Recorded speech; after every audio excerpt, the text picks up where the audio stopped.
What's up, team? I hope everything is going well. Making a quick video for you guys so you guys can be a little bit more informed about FHA, and then I would highly advise you going and doing your own research to further your knowledge on FHA and what they are and what they do, how that benefits you as well as benefiting your customers and your clients. So FHA, Federal Housing Administration. They are a government agency within the U.S. Department of Housing and Urban Development. They were established back in 1934. What they do is they insure lenders against loans for loans that are approved to FHA guidelines. So when a lender, United Wholesale, Provident, Loan Depot, any lender out there that lends to FHA guidelines and does FHA loans, when a lender lends out money to a borrower that has been qualified based on the FHA guidelines, it meets their credit score guidelines, it meets their income guidelines, it meets all the other factors related to what it takes to qualify for an FHA loan, then the lender is able to move forward lending that money, but knowing that it's insured by FHA against loss that would happen as a result of default. So obviously the lender or FHA has set their guidelines and created their guidelines based on a certain risk factor where they say, hey, lenders, if you guys can find borrowers that fit into this box, we're willing to insure those loans on the back end against default. And for a lender going forward, instead of a lender just saying, hey, we're gonna lend our own money and hope that this person pays us back over the next 30 years, we're gonna lend this money to a certain set of guidelines backed by an insurer, a government-backed insurer like FHA. And if for some reason there is some default or, which with bulk volume, with a lot of lending, you're definitely gonna have some default. But at least in this situation, a lender, because they're lending to those guidelines set forth by FHA, is insured against a certain portion of that loss. So that is the reason why lenders will lend, let's say, conventional conforming loans that are backed and insured by Fannie Mae and Freddie Mac, or loans that are backed and insured by FHA or even VA or even the U.S. Department of Agriculture, which is USDA. So that's the role that these companies play, or these institutions play on the secondary market. So that's really like the overall of what FHA is and what they do for a lender. How that functions for a client is presented in a different format, right? For a client, FHA functions as an investor that presents a program or that gives them options that may be a little bit more flexible than conventional or other types of loan programs that are out there. So one of the main reasons why a lot of people use FHA for home purchases or refinances is because FHA has flexibilities that maybe other investors or other lenders don't, or other programs don't offer. Quick example, FHA will allow you to put down 3.5% compared to conventional that requires a 5% down payment, unless you have you fit into a lower income category. So for your traditional borrower, FHA is going to allow you to put down 3.5% versus 5% with conventional. So it's about a 1.5% difference.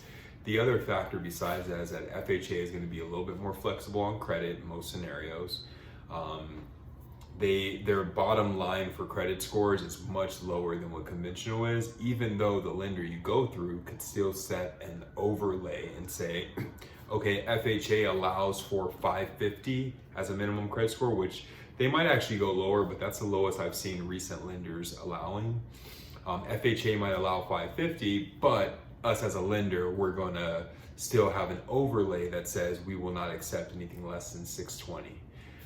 Or 580 or whatever the case is, because lenders have that ability to put an overlay onto their guidelines that for them adds a little bit more security. It makes it to where their guidelines are a little tighter and not just allowing the full flexibility of FHA, which should prevent against potential risk from those categories that they're tightening up on. So once again, FHA is going to allow for a little more flexibility with credit score. FHA, a big factor, and the reason why a lot of people go to FHA is because they're going to be more flexible with your debt to income ratio.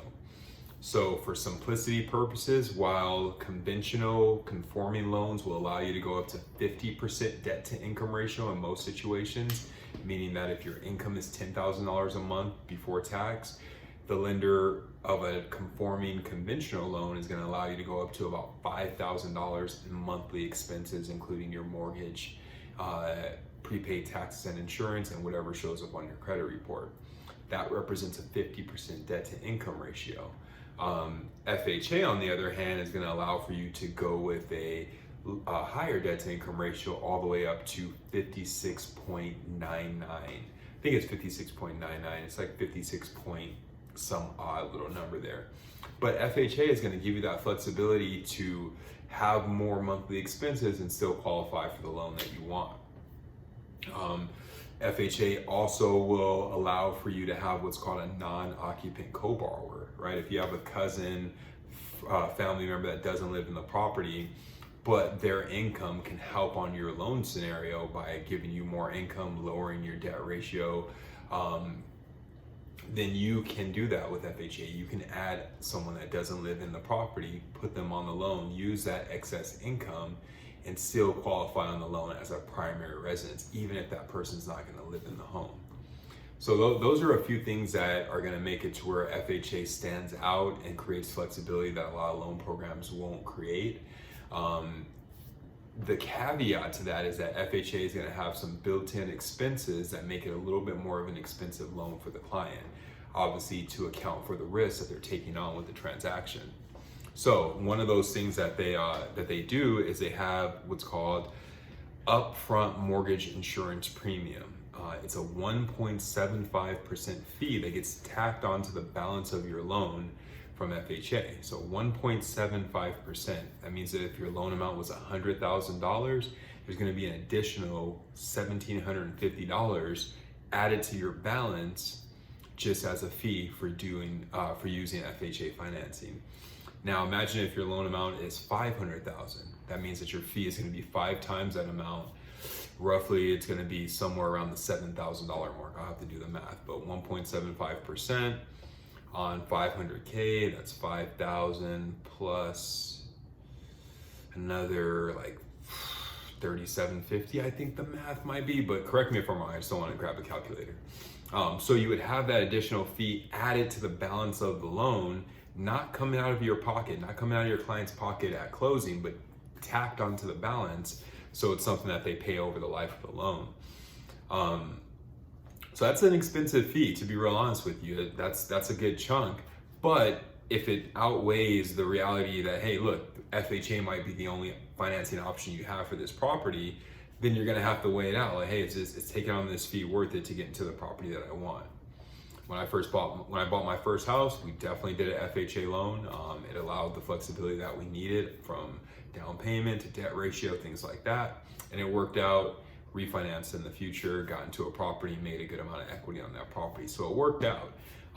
The other thing with FHA is that you're gonna always have MIP, mortgage insurance premium. It's a monthly fee on top of your mortgage payment or built into your mortgage payment that you just can't get around with FHA. Even if you put a larger down payment, you can't get around FHA's MIP, mortgage insurance premium.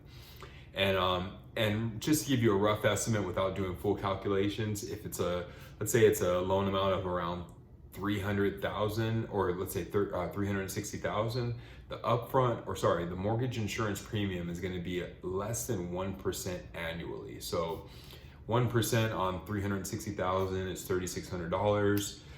It's going to be less than the 1%. Maybe it's going to be closer to like a 90 basis points, 90% hit to the cost. So roughly, if it was 1% or 1 basis point, 1 whole basis point, that would be like representing that would be roughly about $3,600 for the year. Divide that by 12, that means additional $300 a month on your payment for the mortgage insurance premium. So just something to keep in mind. Those last numbers, rough estimates, but somewhere around $300 if it's a $360,000 loan amount.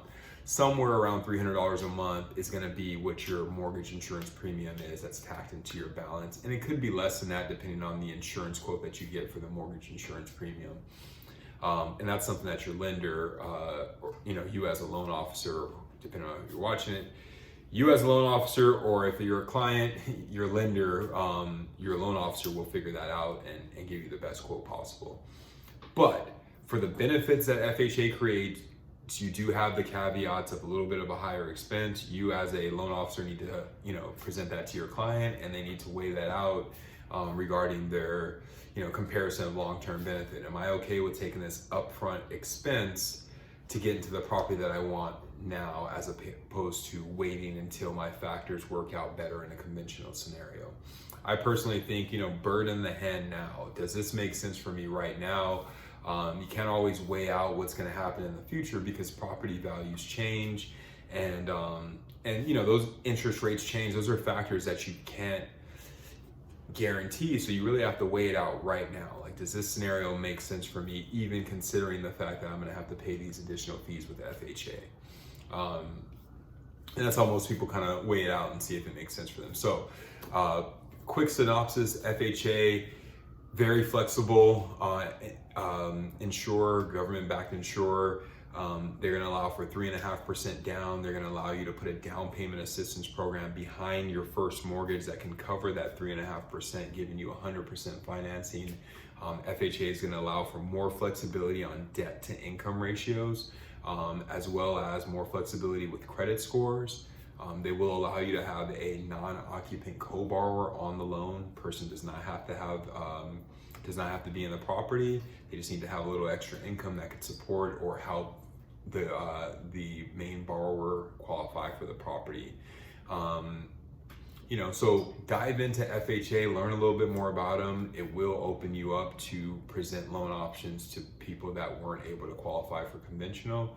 And you'll usually find that the interest rates on FHA might be a little bit lower than conventional, along with the fact that they do have a little bit higher costs on the other side of the transaction, as far as like the fee with the upfront mortgage insurance premium, as well as the built-in mortgage insurance premium into the payment. So that's it. Just want to get those thoughts going in your head regarding FHA.